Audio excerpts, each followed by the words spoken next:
नमस्कार। प्रादेशिक समाचार के साथ मैं चंदन कुमार कौंडिल्य। पहले मुख्य समाचार।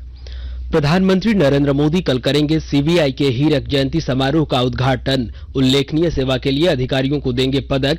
ट्विटर हैंडल भी होगा शुरू। जनजातीय मामलों के केंद्रीय मंत्री अर्जुन मुंडा ने किया चाईबासा के बिरसा कृषि उद्यान महाविद्यालय का निरीक्षण। युवाओं से की शराब और नशे से दूर रहने की अपील। बिरसा कृषि विश्वविद्यालय के अपर निदेशक डॉक्टर पीके सिंह ने कहा, राज्य में मौसम परिवर्तन के कारण किसान एरोबिक विधि से करे धान की बुआई, नहीं होगा नुकसान। और राजधानी रांची समेत राज्य के अधिकतर जिलों में अगले 2 दिनों तक सामान्य रहेगा मौसम। 5 और 6 अप्रैल को बारिश की संभावना। और अब समाचार विस्तार से। प्रधानमंत्री नरेंद्र मोदी कल नई दिल्ली में दोपहर 12 बजे केंद्रीय अन्वेषण ब्यूरो सीबीआई के हीरक जयंती समारोह का उद्घाटन करेंगे। इस अवसर पर वे सीबीआई में उल्लेखनीय सेवा के लिए पुलिस पदक और सर्वोत्तम जांच अधिकारी के लिए स्वर्ण पदक प्रदान करेंगे। श्री मोदी शिलंग, पुणे और नागपुर में सीबीआई के नवनिर्मित कार्यालय परिसरों का भी उद्घाटन करेंगे। वे सीबीआई के हीरक जयंती वर्ष के उपलक्ष्य में डाक टिकट और स्मारक सिक्का भी जारी करेंगे। प्रधानमंत्री सीबीआई के ट्विटर हैंडल की शुरुआत करेंगे। इधर प्रधानमंत्री नरेंद्र मोदी ने भारतीय इस्पात प्राधिकरण लिमिटेड सेल को वित्त वर्ष 2022-23 में रिकॉर्ड उत्पादन के लिए बधाई दी है। प्रधानमंत्री ने एक ट्वीट में कहा कि इससे प्रत्येक क्षेत्र में आत्मनिर्भरता के लिए भारत के सशक्त कदम उठाने का पता चलता है। गौरतलब है कि वर्ष 2022-23 में सेल ने 1 crore 99 lakh tonne hot metal और 1 करोड़ 83 लाख टन कच्चे इस्पात का उत्पादन किया है। इस्पात मंत्रालय के अनुसार अधिक मूल्यवर्धित उत्पादों और विशेष इस्पात के उत्पादन पर अधिक ध्यान देने के कारण कंपनी का उत्पादन लगातार बढ़ रहा है। वहीं प्रधानमंत्री नरेंद्र मोदी ने समुद्री व्यापार से जुड़े राष्ट्रीय माल ढुलाई पोर्टल मरीन के मोबाइल ऐप सागर सेतु के शुभारंभ पर प्रसन्नता व्यक्त की है। प्रधानमंत्री ने पतन, पोत, परिवहन और जलमार्ग मंत्री सर्बानंद सोनोवाल के ट्वीट पर अपनी प्रतिक्रिया में कहा कि बंदरगाह जनित विकास के लिए तकनीक का उपयोग किया जा रहा है। उन्होंने कहा कि इससे व्यापार करना आसान होगा। श्री सोनोवाल ने मोबाइल ऐप सागर सेतु का शुक्रवार को शुभारंभ किया था। इस ऐप में लॉगिन मॉड्यूल सेवा विवरण, सामान्य आवेदन पत्र प्रारूप, साख पत्र की सुविधा भी उपलब्ध है।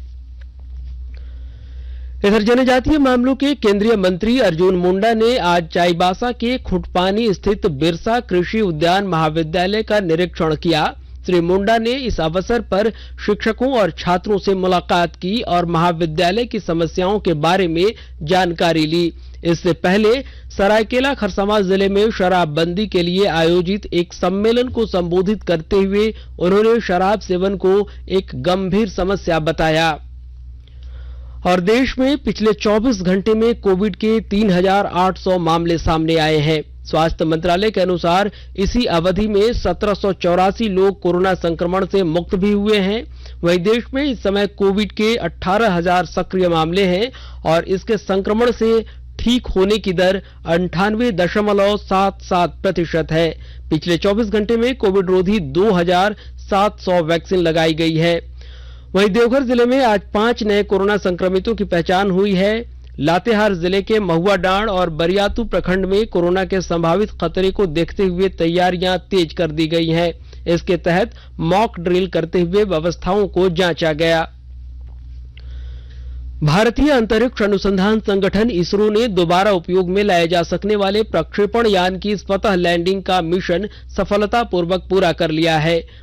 परीक्षण के दौरान वायुसेना के चिनूक हेलीकॉप्टर ने प्रक्षेपण यान को 4.5 किलोमीटर की ऊंचाई पर ले जाकर छोड़ दिया। वहां से प्रक्षेपण यान ने 350 किलोमीटर प्रति घंटे की रफ्तार से हवाई पट्टी पर स्वतः लैंडिंग की।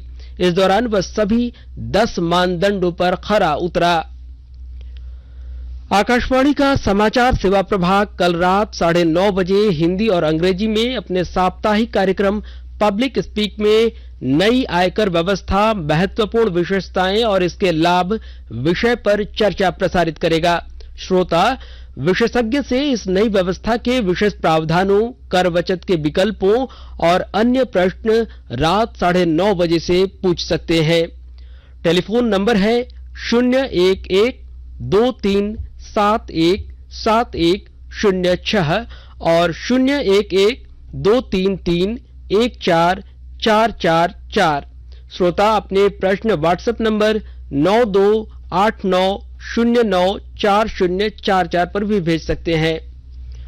और आकाशवाणी के ताजा तरीन समाचारों के लिए आप हमारी वेबसाइट newsonair.com पर लॉग इन कर सकते हैं। ताजा समाचार ट्विटर हैंडल @AIRNewsAlerts और Facebook page all India radio news पर भी उपलब्ध है। आप प्रादेशिक समाचार एकांश के ट्विटर हैंडल @AIRnews_रांची और फेसबुक, इंस्टाग्राम पेज और YouTube channel AIR news Ranchi पर भी हमारे बुलेटिन सुन सकते हैं। प्रादेशिक समाचार आप आकाशवाणी रांची से सुन रहे हैं। हेमंत सरकार बना रही है झारखंड राज्य को पशुपालन के क्षेत्र में और भी समृद्ध। राज्य में वर्षों बाद हुई पशुपालन विभाग में पशु चिकित्सकों और कर्मियों की नियुक्ति। सरकार से काफी उम्मीद भी थी हम लोग की नौकरी की, और वैसे ही नौकरी हम लोग की लगी है बहुत जल्दी। माननीय हेमंत सोरेन का बात है, वो यहाँ के लोगों के लिए नौकरी देने या फिर यहाँ के लोगों को रोजगार देने के लिए बहुत ज्यादा प्रयत्नशील है। 2015-16 के बाद हमारे वेटनरी में कोई भी वैकेंसी नहीं थी, लेकिन जब से माननीय मुख्यमंत्री जी सत्ता में आए हैं तब से हम लोगों का विभाग में जोरों पे काम हो रहा है। जो नियुक्ति मिली हुई है आज, वो सभी लोगों को मैं आज के इस ऐतिहासिक दिन के लिए बहुत बहुत शुभकामनाएं देता हूं। अधिक से अधिक जानकारियों के साथ किसानों को सहयोग करें, ताकि ये आज जो किसान, जिसको मैंने पहले भी कहा, जो आज खेतीहर मजदूर बनने के लिए मजबूर है, वो खेतीहर मजदूर पूरा स्वावलंबी किसान बने, समृद्ध किसान बने। सूचना एवं जनसंपर्क विभाग झारखंड सरकार द्वारा जनहित में प्रसारित। प्रादेशिक समाचार में आपका एक बार फिर से स्वागत है। युवा संगम के दूसरे चरण का ऑनलाइन पंजीकरण कल से शुरू हो गया है। इसमें देश के 23 राज्यों से 1000 युवाओं के भाग लेने की संभावना है। केंद्रीय शिक्षा मंत्रालय ने कहा कि लगभग 50 युवाओं के समूह को भ्रमण के लिए जोड़ीदार राज्य में भेजा जाएगा। यह आयोजन अगले महीने तक जारी रहेगा। इस भ्रमण से भागीदारों को युवाओं के अलग अलग पहलुओं को जानने का अवसर मिलेगा।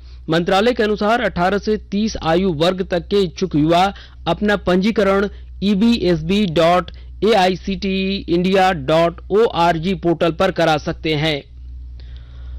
और प्रधानमंत्री पोषण योजना के तहत पश्चिमी सिंहभूम जिले के 280 विद्यालयों में किचन गार्डन का निर्माण किया जाएगा। विस्तृत ब्यौरे के साथ हमारे चाईबासा संवाददाता। पीएम पोषण योजना के तहत पश्चिमी सिंहभूम जिले के 280 विद्यालयों में किचन गार्डन का निर्माण किया जाएगा। विद्यालयों में ही बने इन किचन गार्डन से उत्पादित सब्जियों का उपयोग मध्याह्न भोजन के लिए किया जाएगा। विद्यालयों में तैयार हो रहे मध्याह्न भोजन में पर्याप्त मात्रा में पौष्टिक तत्वों को सम्मिलित करने के उद्देश्य से ऐसा किया जा रहा है। आरंभ में जिले के लगभग 280 चिन्हित विद्यालयों में किचन गार्डन निर्माण के लिए राशि उपलब्ध करवा दी गई है। ऐसी उम्मीद की जा सकती है कि सरकार द्वारा निर्धारित मानदंडों के अनुरूप मध्याह्न भोजन का संचालन सुनिश्चित करवाने के लिए ये किचन गार्डन उपयोगी साबित होंगे और सभी बच्चों को इसका लाभ प्राप्त होगा। दिलीप बैनर्जी, आकाशवाणी समाचार, चाईबासा। राष्ट्रीय स्वास्थ्य मिशन और स्वास्थ्य विभाग ने सिमडेगा जिले के गांधी मैदान में एक जिला स्तरीय स्वास्थ्य मेले का आयोजन किया। इस मेले में कई स्टॉल लगाए गए, जिसमें आम लोगों के निःशुल्क स्वास्थ्य जांच कर उन्हें दवाएं दी गईं। स्वास्थ्य मेले में सामान्य चिकित्सा, मातृ और बाल स्वास्थ्य, टीकाकरण एवं परिवार नियोजन परामर्श की सुविधा उपलब्ध कराई गई। इसके अलावा यहां आयुष चिकित्सा के तहत आयुर्वेदिक और होम्योपैथी इलाज, पोषण और एड्स नियंत्रण के लिए परामर्श, कुष्ठ नियंत्रण, टीबी नियंत्रण, मलेरिया और नेत्र रोगों की जांच के साथ ही आयुष्मान कार्ड बनवाने की भी व्यवस्था की गई थी। रांची के कांके स्थित बिरसा कृषि विश्वविद्यालय के अपर निदेशक डॉक्टर पीके सिंह ने कहा है कि राज्य में मौसम परिवर्तन के कारण किसानों को सीमित स्तर पर एरोबिक विधि से धान की सीधी बुआई तकनीक अपनानी चाहिए। क्योंकि धान यहाँ की मुख्य फसल है, इसलिए इससे विषम मौसम में भी किसानों को नुकसान नहीं होगा। डॉक्टर सिंह आज विश्वविद्यालय परिसर में चावल सुधार अनुसंधान परियोजना के तहत एक कार्यक्रम के समापन अवसर पर बोल रहे थे। उन्होंने कहा कि किसानों के खेत में बिरसा कृषि विश्वविद्यालय द्वारा विकसित सुगंधित किस्म के धान का बढ़िया प्रदर्शन देखने को मिला है। इस किस्म की खेती और इसके चावल के दाने को बेचकर किसान दुगुनी से अधिक कमाई कर सकते हैं। इस कार्यक्रम में गुमला, खूंटी और रांची जिले के विभिन्न 12 गांवों से 50 किसानों ने भाग लिया। और राजधानी रांची समेत राज्य के अधिकतर जिले में अगले 2 दिनों तक मौसम सामान्य रहने की उम्मीद है। रांची स्थित मौसम केंद्र के निदेशक ने बताया कि 5 और 6 अप्रैल को राज्य के दक्षिणी और मध्य भाग में बारिश होने की संभावना है। और अंत में मुख्य समाचार एक बार फिर। प्रधानमंत्री नरेंद्र मोदी कल करेंगे सीबीआई के हीरक जयंती समारोह का उद्घाटन। उल्लेखनीय सेवा के लिए अधिकारियों को देंगे पदक। ट्विटर हैंडल भी होगा शुरू। जनजातीय मामलों के केंद्रीय मंत्री अर्जुन मुंडा ने किया चाईबासा के बिरसा कृषि उद्यान महाविद्यालय का निरीक्षण। युवाओं से की शराब और नशे से दूर रहने की अपील।